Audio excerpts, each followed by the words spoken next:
Bismillahirrohmanirrohim. Alhamdulillahi vahdah vassalatu vassalamu ala man la nabiyya ba'dah. Balog'a darslaridan ikkinchi katta bo'lim ilmul bayan, bayon ilmi bo'limini o'qiymiz. Bu bo'limda asosan 3 ta narsa o'rganiladi: tashbih, majoz va kinoya. Bularni o'zini har biri yana ichida bir qancha taqsimotlarga bo'linib ketadi. Bu kitobda shular haqida yengil tanishib chiqamiz. Inshaalloh keyingi kitoblarda yanada chuqurroq taqsimotlarni ko'ramiz. Ilmul bayan nima? Bayon shunday bir ilmki, unda tashbih, majoz va kinoyadan bahs qilinadigan ilmdir. Demak, 3 ta narsani o'rganamiz. Tashbih nima o'zi? Tashbih o'zbekchasiga sodda qilsak o'xshatish degan tarjimasi. Ilhaqu amrin bi amrin fi wasfin bi adatin li gharadin. Biror bir maqsad uchun qo'shimchalar yordamida vasfda bir narsani ikkinchisiga qo'shish. Ya'ni bir narsa mana shu sifatda mana bu narsaga o'xshar ekan deymiz. Masalan, Zayd shijoat borasida sherga o'xshar ekan deymiz. Demak, Zaydda ham shijoat bor, sherda ham shijoat bor.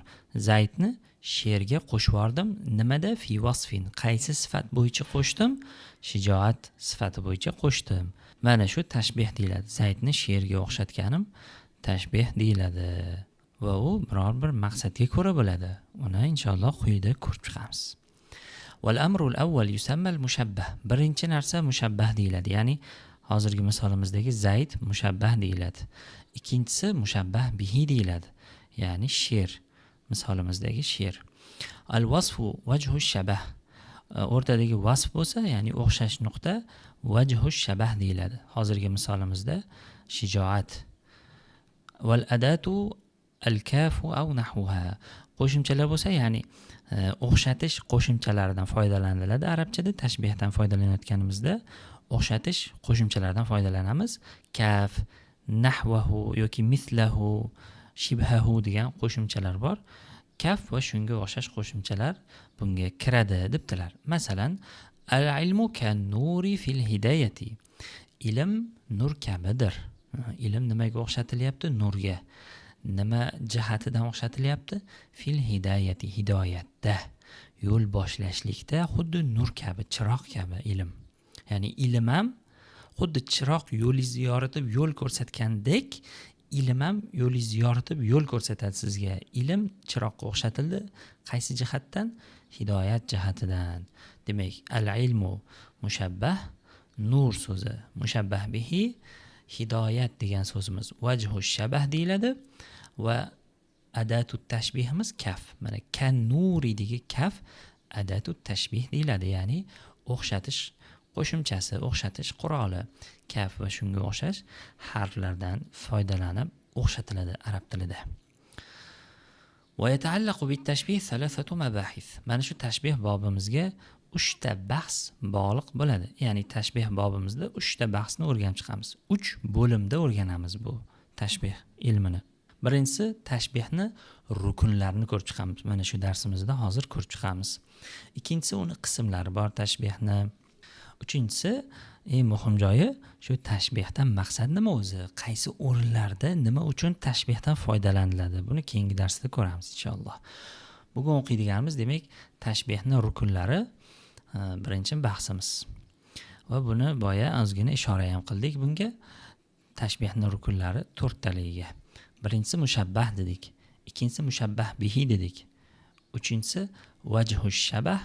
To'rtinchisi adat, ya'ni qo'shimcha. Tashbih uchun ishlatiladigan qo'shimcha kaf va shunga o'xshashlar. Va yusammayani tarafay tashbih. Mushabbah bilan mushabbah bihi, ya'ni ikkita o'xshatilayotgan narsa tarafay tashbih deb nomlanadi. Ya'ni tashbihning ikki tarafi degan o'zbekchasiga. Ya'ni sher bir tomonda turibdi, bir tomonda Zayd turibdi. Zaydni sherga o'xshatyapmiz-ku.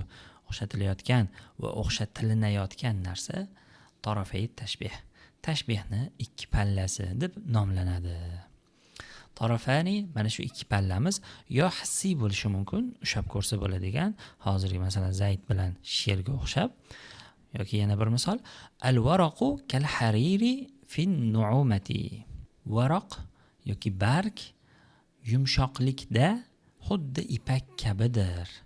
Ya'ni oldimizda masalan bir qog'oz turibdi yoki varaq turibdi yoki barg turibdi. Buncha yumshoq ekani, ipakdek yumshoq ekani bu barg deyapmiz. Shunda demak, mushabbahimiz barg, mushabbah bihi ipak, ikkalasi ham hissiy narsa.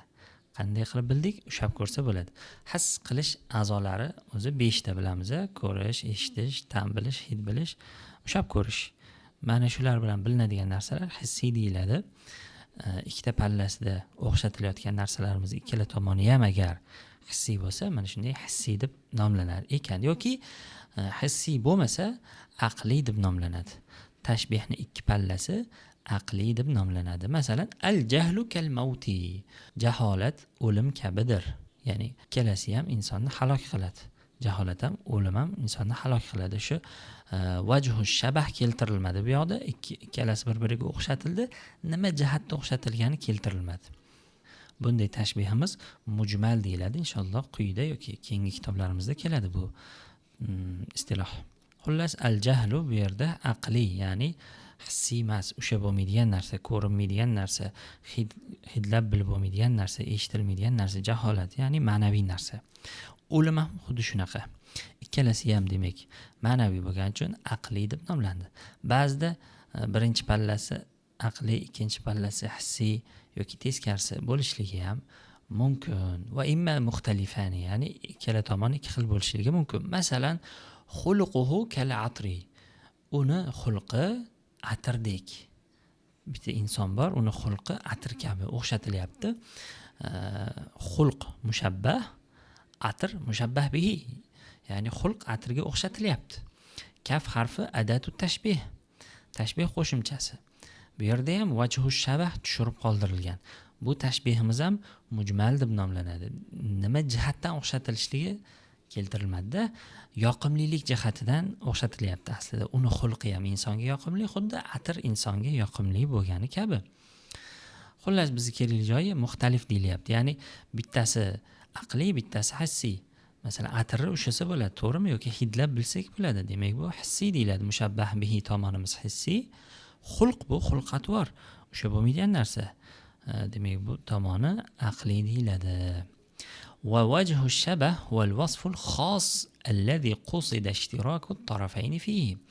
Wajhu shabah degani shunday bir xos, maxsus sifatdirki, ikkala taraf ham, ya'ni mushabbah va mushabbah bihi ni ikkalasi ham ana shu sifatda ishtirok etishligi maqsad qilingandir. Ya'ni shunday bir sifat borki, ikkala tomonda ham shu sifat bor. Shu sifat bilan ikkala tomon ham sifatlangan. Ya'ni mushabbahimiz ham, mushabbah bihimiz ham shu sifat bilan sifatlangan. Shu o'rtadagi mushtarak bo'lgan sifat vajhu shabah deyiladi. Ya'ni o'zi nima uchun o'xshatilyapti? Zayd nima uchun sherga o'xshatilyapti? Shijoat borligi uchun. Zaydda ham, sherda ham. Shu ikkalasida bor bo'lgan mushtarak sifat vajhu shabah deyiladi. Allohu alam. Va adatu tashbih. Tashbih qo'shimchasi nima edi u desa, hiyal lafzul ladhi yadullu ala ma'na al-mushabaha. Mushabahaga, ya'ni o'xshatishlikka, ma'nosiga dalolat qiladigan so'z. Kabi, misli, xuddiki deymiz-ku o'zbekchada. Kaf arabchada yoki ka'anna yoki shuni ma'nosidagi so'zlar. Wal kafu yaliha al-mushabbah bihi. Kafni ishlatsak agar tashbihimizda uni mushabbah bihiga yopishtirib keltiramiz. Masalan, al-ilmu kal-nuri desak, kan-nuri deb mushabbah bihiga yopishtirib keltirdik. Bi xilafi ka'anna. Ka'annada lekin buni teskarisini qilasan deyaptilar. Fa yaliha al-mushabbah. Ka'anna mushabbahga yopishib keladi. Masalan, ka'anna al-ilma nurun. Ko'rdingmi? Teskari bo'ldi. Al-ilmu kan-nuri deb mushabbah bihiga yopishtirdik kafni. Lekin ka'annadan foydalanib tashbih qilsak, ka'annal ilma nurun deb mushabbahga yopishtirdik buni. Xullas, tushunmayotganlar bo'lsa, kaf ikkinchi so'zda keladi. Ka'annadan foydalansak, birinchi so'zga yopishtirib kelamiz. Ka'annal ilma dedik, bu yoqda bo'lsa al-ilmu kan-nuri dedik. Ikkalasi ham bitta gap. Ya'ni ilm nurga o'xshatilyapti. Masalan, ka'anna thurayya rohatun tashburu duja litanzura tala al-laylu am qad ta'arrada. Xuddiki Surayyo yulduzi tunni qarichlaydigan bir kaftdir. Tunni o'lchaydigan bir kaftga o'xshaydi-ya, osmondagi Surayyo yulduzi. Litanzura qaraydi u tun uzun bo'ldimi yoki tongga yo'liqdimi? Ya'ni osmondagi Surayyo yulduzi xuddi tong yaqinlashdimi yo hali bormini aniqlab beradigan bir mezon o'lchov birligiga o'xshaydi. Osmondagi Surayyo yulduzi xuddi qo'l bundoq qarichlab o'lchab biror narsalarni aniqlab olgandek, osmondagi Surayyo yulduzi ham xuddi mana shunaqa o'lchab beradigan, qarichlab beradigan, tongga yaqin qoldikmi yo hali bormi ni aniqlab beradigan yulduzga o'xshaydi, kaftga o'xshaydi deyilyapti. Xullas, Surayyo yulduzi qarichlab o'lchaydigan kaftga o'xshatildi. Bu yerda qarang. Surayyo so'zi mushabbah, rohatun mushabbah bihi. Ka'anna so'zimiz qaysinga yopishib keldi? Mushabbahga. Mana bu yerda ka'anna fayalihal mushabbah deb aytilgan edi. Shunda demak Surayyo mushabbah, rohatun mushabbah bihi, ka'anna adatu tashbih deyiladi. Tashbihni 4-ruknimiz nima edi? Vajhu shabah. Bu yerda vajhu shabah nima? Litanzura, ko'rishlik, aniqlashlikda deyilyapti-ku. Mana shu litanzura talal laylu am qad ta'arrada degan tanzura vajhu shabah bo'ladi, ya'ni o'lchab beradi, qarab beradi, tong otdimi yo'qmi. Qo'limiz o'lchab berganidek, osmondagi Surayyo yulduzi ham o'lchab beradi. Vajhu shabah demak o'lchab berish, aniqlab berishlik bo'ldi. Va ka'anna, endi bir qo'shimcha ma'lumot, ka'anna tufidu tashbiha idza kana khabaruha jamidan va shakka idza kana khabaruha mushtaqqan. Agar ka'annani xabari jomid bo'lsa, ya'ni ka'annadan keyin keladigan, orqasidan keladigan xabari jomid so'z bo'lsa, tashbihni ifoda qiladi, xuddi hozir ishlatayotgan misollarimiz kabi. Biroq ka'annani xabari mushtaq so'z bo'ladigan bo'lsa, shak shubhani ifoda qiladi deb qo'shimcha ma'lumot qilib ketdilar. Demak, tashbih o'rnida ishlatmoqchi bo'lsak, ka'annadan keyin har doim jomid so'zni keltirishimiz kerak. Jomid degani ya'ni ishtiqoq qilib olinmagan ismi zotlar kabi bu so'zlar kiradi. Masalan, rajulun baqaratunga o'xshagan so'zlar jomid deyiladi. Mushtaq deb ismi foil, ismi maf'ul, sifat mushabbaha, ismi tafzil vaznlarida yoki shunga o'xshash vaznlarda kelgan so'zlar mushtaq deyiladi. Masalan, ka'annaka fahimun. Sen xuddi tushunayotgandeksan, ha? Bu yerda sen tushunayotgan odamga o'xshaysan deb tashbih qilmoqchimi yoki shubhalanyaptimi, shak shubha qilib ikkilanyaptimi gapirayotgan odam desak, qattan bilamiz. Qaraymiz, ka'annani xabari, ka'annaka kaf ka'annani ismi, fahimun ka'annani xabar. Xabariga qaraymiz, jomidmi, mushtaqmi? Fahimun ismi foil vaznida turibdi, demak bu mushtaq. Mushtaq ekan, demak ka'annani xabari mushtaq bo'lgani uchun shak shubha uchun keltirildi deymiz. Agar jomid bo'lganida edi, tashbih uchun keldi derdik, o'xshatish uchun keldi derdik. Va qad yuzkaru fi'lun yunbi'u 'ani tashbih. Ba'zida tashbihga dalolat qiladigan, tashbihni xabarini beradigan fe'l zikr qilinadi. Ya'ni adatu tashbih kelmaydi-da, mana shunaqa ka'anna kaflan o'rniga fe'l kelishligi ham mumkin. O'zimizda ham palonchi kabiya deymiz ba'zida yoki palonchiga o'xshaydi deymiz. O'xshaydi deganimiz bu fe'l bu. Arabchada ham xuddi shunaqa. Idza ra'aytahum hasibtahum lu'lu'an mansura. Agar ularni ko'rsang, sochilgan lu'lu marjon deb o'ylaysan, deb hisoblaysan. Demak, ular, ya'ni jannatdagi xizmat qiladigan bolachalar, g'ulomlar xuddi sochilgan durlar kabi o'xshatish bo'lyapti. Xizmatchi bolachalar durlar kabi, bolalar durlarga o'xshatilyapti. Chiroyliligida, manzarasi go'zalligida. Lekin adatu tashbih nima bo'ldi? Kafmi yoki ka'anna bo'ldimi desak, yo'q, ikkalasi ham emas, fe'l bo'ldi. Hasibtahum deb fe'l keldi. Va idza huzifat adatu tashbih va wajhuhu yusamma tashbihan balighan. agar mana shu rukunlarimiz 4 ta dedik, shu 4 ta rukunimizdan ikkitasi tushirib yuborilsa gapda tashbihimizda, ya'ni adatu tashbih bilan vajhu shabah tushirib yuborilsa gapda, bu tashbihimiz baligh tashbih deb nomlanadi. Ya'ni o'ta darajasi yuqori deganida, baligh degani. Masalan, vaja'alnal layla libasa. Biz tunni libos qildik deyapti. Tun mushabbah, libos mushabbah bihi, o'rtadagi o'xshashlik jihati qani desa aytilmadi, vajhu shabah, va o'xshatish harfi qani, adatu tashbih qani desa u ham aytilmadi. Mana shu ikkita narsa tushirib yuborilsa, o'xshatishlikning yuqori formasi, yuqori darajasiga o'tib ketdi deyiladi. Tashbihun baligh deyiladi. Ya'ni eshitgan odam o'zi anglab yetsa mana shu narsalarni maza qilib yuboradi-da. Har bitta narsani chaynab og'ziga solib qo'ysangiz zerikarli bo'lib qoladi-ku. Biz tunni satrda berkitishlikda xuddi libos kabi qildik. Tun ham odamlardan hamma narsani berkitsa, libos ham berkitadi insonning ayblarini.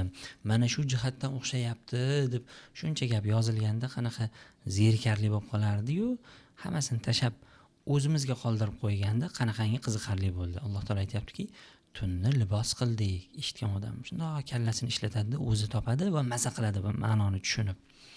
Demak, tunda hamma narsa ko'rinmagani kabi libosda ham ko'rinmaydi, ayblar, nuqsonlar ko'rinmaydi. Adatu tashbihimiz ham tushib qolgan. Va ja'alnal layla kalibasin deb kaf ham qo'yilmadi va vajhu shabah ham aytilmadi. Mana davomida vajhu shabah keltirildi. Ay kalibasi fi sitri. Berkitishlikda yoki fi satri, berkitishlikda libos kabi qildik tunni deyilyapti. Vallohu alam, shu yerda rukunlar haqida gap tugabdi. Tashbihning qismlarini keyingi dars o'qiymiz. Xulosa qilsak, tashbihning rukni 4 ta ekan: mushabbah, mushabbah bihi, adatu tashbih va vajhu shabah. Buni konspekt qilib yozib olaylik daftarimizga. Subhanakallohumma bihamdik, ashhadu an la ilaha illa anta, astaghfiruka va atubu ilayk. Assalomu alaykum va rahmatullohi va barakatuh.